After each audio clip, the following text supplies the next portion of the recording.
Esse é o nosso Novamente de hoje. Eu vou já colocar o texto para você aqui, mas eu quero antes fazer uma rápida introdução, aliás, muito rápida mesmo, lembrando a você que a primeira parte do livro de Gálatas, Paulo fala sobre legalismo. A gente queimou a pestana aqui conversando sobre isso nos quadros anteriores aqui do Novamente. Segunda parte do livro, Paulo fala sobre a permissividade. Lembra? Você não deve usar a liberdade para cair no oba-oba. É isso que Paulo fala. Depois ele entra falando sobre obras da carne. Entendemos isso tintim por tintim. Agora finalizamos ontem a conversa sobre o fruto do Espírito. Pronto.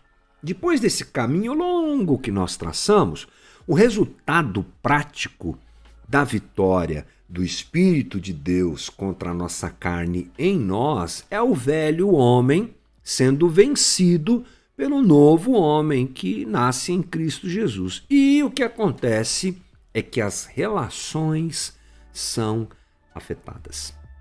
É isso mesmo. Encher-se do Espírito é ter as nossas relações transformadas. Então, para isso, e dentro dessa perspectiva, é que a gente começa hoje o nosso papo, a nossa conversa aqui. Deixa eu mudar a nossa tela e a gente vai para esse momento de conversas que Paulo tem dentro ainda do finalzinho do 5 e começo do 6, capítulo 5 terminando o começo do 6. Diz assim Paulo nesse texto: não sejamos presunçosos, provocando uns aos outros e tendo inveja uns dos outros. Irmãos, se alguém for surpreendido em algum pecado, vocês que são espirituais deverão restaurá-lo com mansidão. Cuide-se, porém, cada um para que também não seja tentado. Levem os fardos pesados uns dos outros e assim cumpram a lei de Cristo. Se alguém se considera alguma coisa, não sendo nada, engana-se a si mesmo. Cada um examine os próprios atos e então poderá orgulhar-se de si mesmo, sem se comparar com ninguém, pois cada um deverá levar a sua própria carga. Então, como eu disse anteriormente, o que acontece é que Paulo começa a trazer aos seus leitores, porque ele escreve aos Gálatas, um conceito até que óbvio, mas não tanto assim. Alguém que é transformado interiormente por Deus, alguém que frutifica e apresenta o fruto do Espírito, tem as suas relações afetadas. Pense comigo, nós não podemos ser quem somos sem as nossas relações. O homem não é um ser isolado. As nossas relações nos moldam. As nossas relações refletem quem somos. Já disse Freud que o homem é fruto do meio em que está inserido. Essa afirmação, há muita discussão a respeito dela, mas em parte ela é correta. As relações que nós temos, de alguma forma, nos influenciam.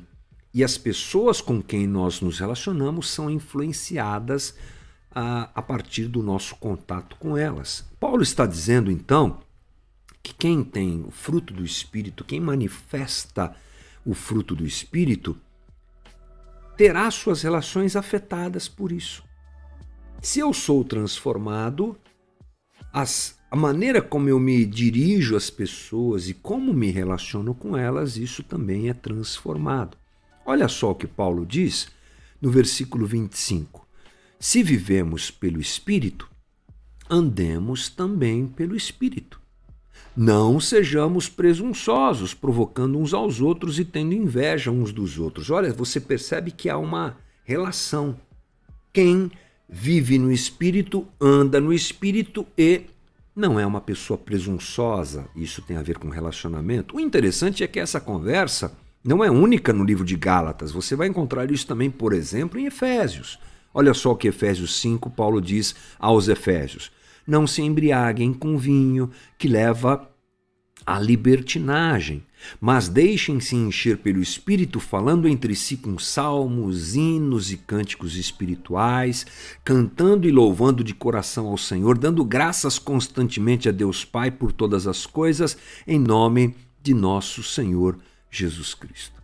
Paulo também afirma claramente que a ação do Espírito de Deus em nós transforma as nossas relações. E ele diz aqui que a primeira evidência de andar cheio do Espírito e frutificar no Espírito não é uma experiência mística individual, mas é a presença do amor nas nossas relações.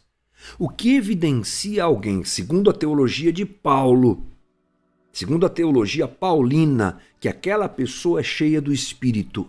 É porque ela tem muitos dons. Olha, não é por aí. A evidência da presença do Espírito em alguém começa a se apresentar inicialmente nas relações.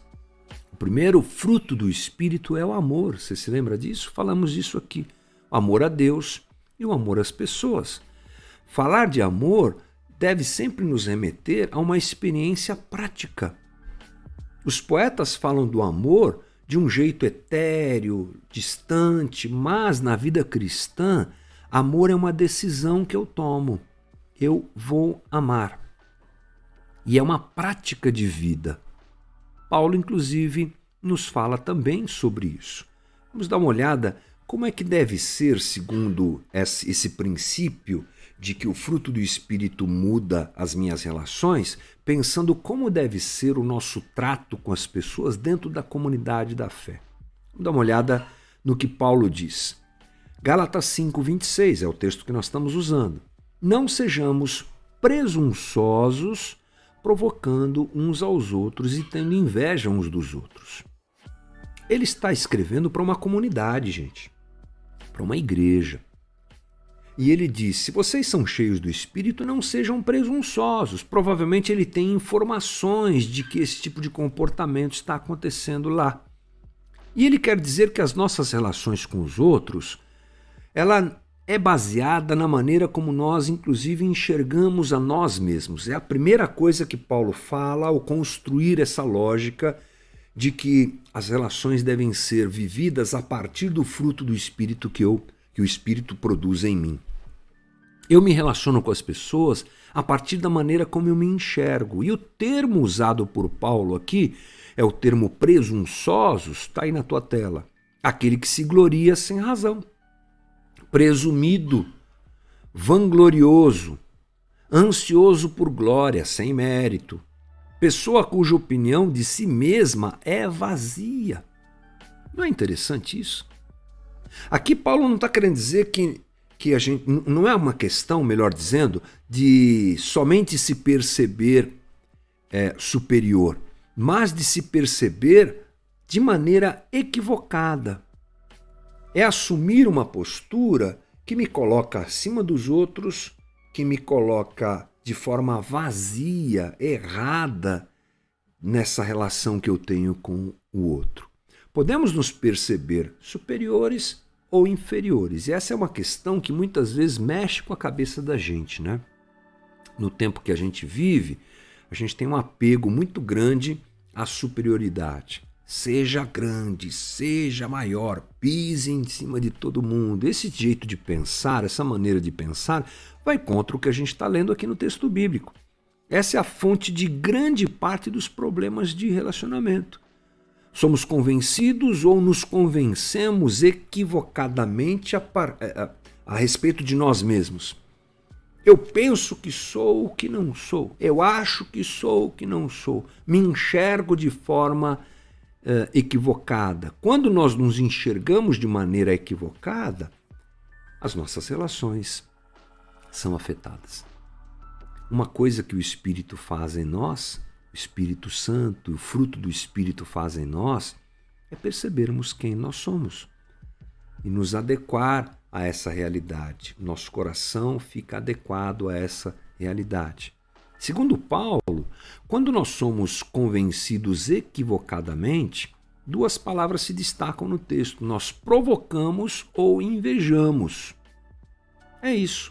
Provocar Esse termo grego que está na tua tela diz alguma coisa como desafiar a um combate ou disputa com alguém. Quando eu me enxergo de forma equivocada, eu vou gerar esse problema. Quando eu me acho superior ao outro, o caminho natural é o desafio, é a provocação, é tratar o outro com desdém, é inferior, é tratar de maneira inferior o outro. Interessante que esse é um verbo raro no Novo Testamento.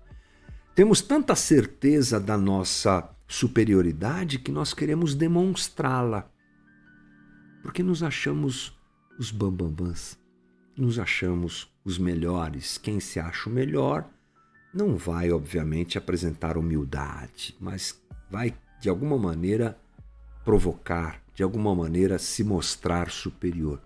Paulo diz que outra forma também que nós temos quando nós nos enxergamos de maneira inadequada é invejar, porque aí nós queremos ser ou ter aquilo que não temos ou ser quem nós não somos.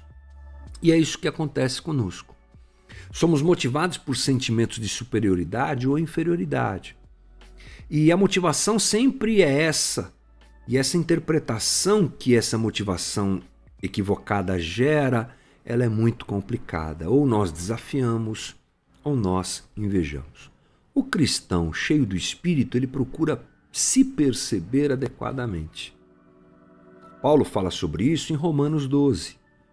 Pois pela graça que me foi dada, digo a todos vocês, ninguém tenha de si mesmo um conceito mais elevado do que deve ter, mas pelo contrário, tenha um conceito equilibrado, de acordo com a medida da fé que Deus lhe concedeu.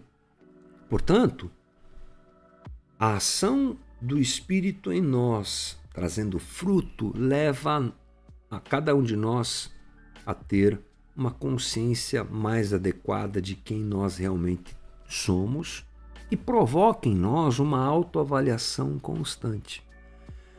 A base para o verdadeiro evangelho é a compreensão do nosso pecado.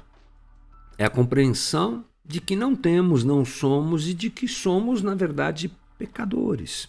O Espírito Santo abre os nossos olhos para percebermos a graça de Deus mediante o nosso pecado. O teólogo Tiago Cavaco, teólogo português, diz assim: a justificação pela fé é a segurança que uma pessoa, sabendo que é má e que fez o mal, pode ter quando acredita que a solução reside completamente fora dela. O que Cristo fez na cruz e na ressurreição chega para tratar nossa inextricável situação de pecadores. Esse amor grato por Deus se apresenta nas nossas relações. Quando eu sei que eu sou quem eu sou, isso muda a minha relação com as pessoas. A soberba ou a autodepreciação são fatores ligados muito fortemente à nossa natureza humana. Porque vivemos num mundo em que precisamos nos encontrar e precisamos achar o jeito que nós devemos ser, até para sobrevivermos nessa sociedade que nos cobra tanto. Alguns optam por autodepreciação. Não sou ninguém, ninguém me ama, não tenho valor. Isso se apresenta nas relações. Outro acha que ele tem que gritar de valente para tudo que faz. Ele tem que espernear e mostrar que ele é forte, porque senão vão destruí-lo. Ambos, na verdade, querem acolhimento. Ambos, na verdade, querem satisfação existencial. Paulo diz para nós que o fruto do Espírito é a equalização dessas situações, porque através da ação do Espírito eu me percebo, eu sei quem eu sou, ou descubro quem sou. Pecador total, amado por Deus total. Esse equilíbrio molda as nossas relações. Para fechar, uma declaração do John Stott que diz assim: o verdadeiro relacionamento cristão é governado não pela rivalidade, mas pelo serviço. A atitude correta para com as outras pessoas não é eu sou melhor do que você e vou provar. Nem é você é melhor do que eu e eu não gosto disso. Mas você é uma pessoa importante, com direitos próprios, porque Deus fez você à própria imagem dele. E Cristo morreu por você. E eu tenho a alegria e o privilégio de servi-lo. Lindas palavras para variar aqui de John Stott, e é com elas que a gente fecha essa nossa conversa de hoje aqui no Novamente. Tempo para a gente refletir, pensar e avaliar que o fruto do Espírito deve moldar e se apresentar nas nossas relações. Estamos começando esse assunto. Próximos dias a gente vai bater mais um papo sobre isso. Espero que seja essa minha e a sua oração aqui no Novamente. Vamos lá, gente. Deus nos abençoe.